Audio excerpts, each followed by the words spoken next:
नमस्कार।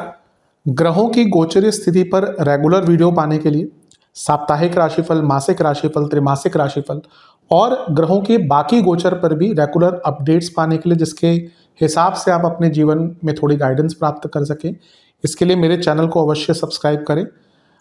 जिन लोगों ने सब्सक्राइब कर रखा है वो ऑल ये जो नोटिफिकेशन सेटिंग होती है इसको क्लिक करें, क्योंकि कभी कभी कुछ लोग बोलते हैं उनको नोटिफिकेशन नहीं मिलती।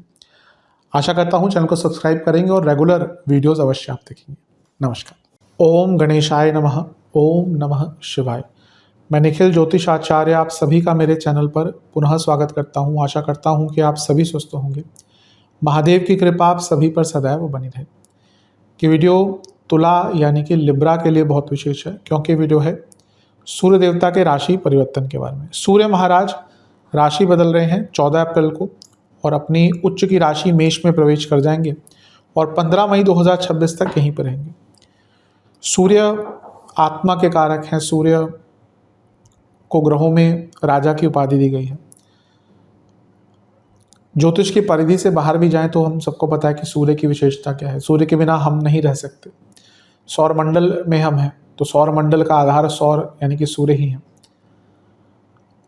और ज्योतिष में तो सूर्य को राजा की उपाधि दी गई है।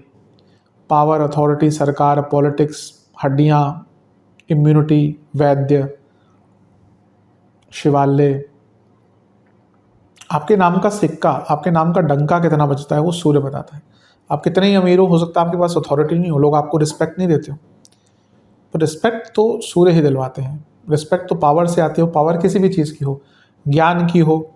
आप देखेंगे बड़े बड़े जो ज्ञानी लोग होते हैं, कितना भी अमीर व्यक्ति हो जाके उनके चरणों में पड़ जाता है, तो वो सूर्य ही है, बिना सूर्य के नहीं हो सकता। हाँ, बृहस्पति का तत्व होगा क्योंकि ज्ञान है, लेकिन हर ज्ञानी व्यक्ति के तो ऐसा नहीं मिलता ना। तो इसलिए सूर्य नाम का जो डंका बजता है ना, कि लोग नतमस्तक हो जाते हैं उनके सामने, इसलिए सूर्य का इम्पैक्ट बहुत इंपॉर्टेंट होता है। और जब वो राशि बदलते हैं तो चीज़ें बदलती हैं। यहाँ पे कुछ दिनों के लिए शुक्र के साथ भी बैठेंगे, 4-5 दिनों के लिए। 19 तारीख को शुक्र आगे चले जाएंगे और उन पर केतु का प्रभाव भी है, उनकी दृष्टि लग्न पर होगी। तो ये सारी ही चीज़ें बहुत प्रभावित करेंगी और हम यही देखेंगे कि क्या प्रभाव पड़ेगा। लग्न राशि, चंद्र राशि, तुला है, दोनों ही देख सकते हैं। अलग अलग राशि पर नहीं बन सकते। जहाँ से सूट लेट ज़्यादा करता है वहाँ से देखिए। व्यक्तिगत तौर पर मेरा मानना है लग्न से देखेंगे तो अच्छा, इनकेस नहीं पता है तो चंद्र राशि से भी इसको देख सकते हैं। शुरू करते हैं अत्यंत महत्वपूर्ण राशिफल का।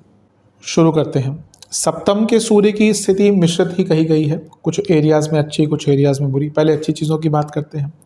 सप्तम में सूर्य आ रहे हैं, उच्च की अवस्था के हो रहे हैं, यानी कि सप्तम भाव बली हो रहा है। मैं हमेशा बताता हूँ एक ग्रह अगर स्ट्रांग होता है राशि में, मूल त्रिकोण राशि में, उच्च की राशि में, तो उसको बली हो जाता है, यानी कि बहुत स्ट्रांग हो जाता है, तो उस भाव को भी बल मिलता है।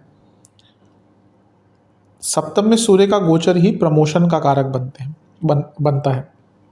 और यहाँ पे तो वो उच्च की अवस्था में है, वो खुद लाभेश हैं और लग्नेश के साथ बैठे हैं, तो सफलता का योग है in terms of promotion, recognition.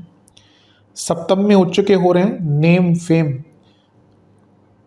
Social media में आपको नेम फेम चाहिए, पॉलिटिक्स में नेम फेम चाहिए, किसी और एरिया में आपको अपना वर्चस्व कायम करना, अपना नाम बनाना, अपनी पहचान बनानी है, तो इससे अच्छा योग आपको नहीं प्राप्त होगा।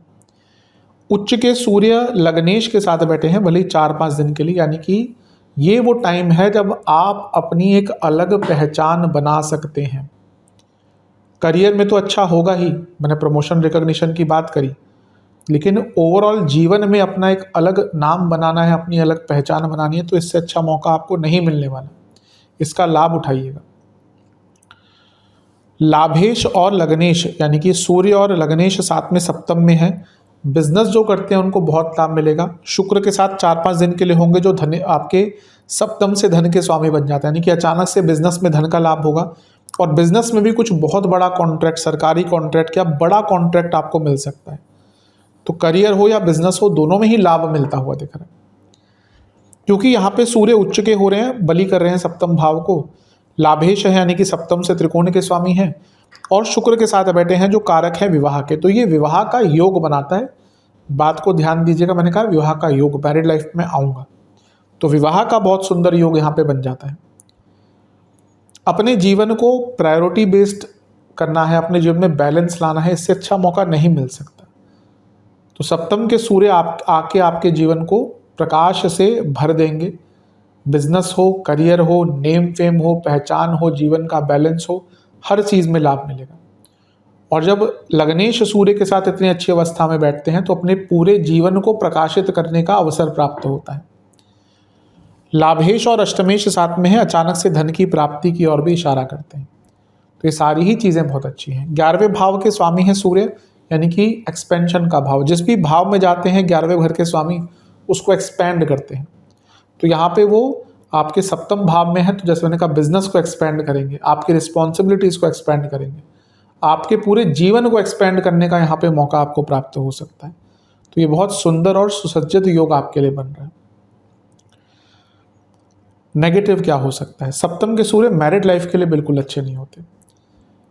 ऐसा कहा जाता है सप्तम के सूर्य उनकी थोड़ी सी वासनाएं बढ़ जाती हैं और मैरिड लाइफ में चीटिंग आदि के योग बन जाते हैं। और क्योंकि यहाँ पे शुक्र के साथ हैं और अष्टमेश है शुक्र, तो इसकी संभावना बन जाती है। तो मैरिड लाइफ पर बहुत ध्यान दीजिएगा। आपके गुप्त शत्रु थोड़े एक्टिव रहेंगे और जो लोग आपसे चिढ़ते हैं स्पेशली कार्य क्षेत्र में ना, वो भी यहाँ पे बहुत एक्टिव रहेंगे।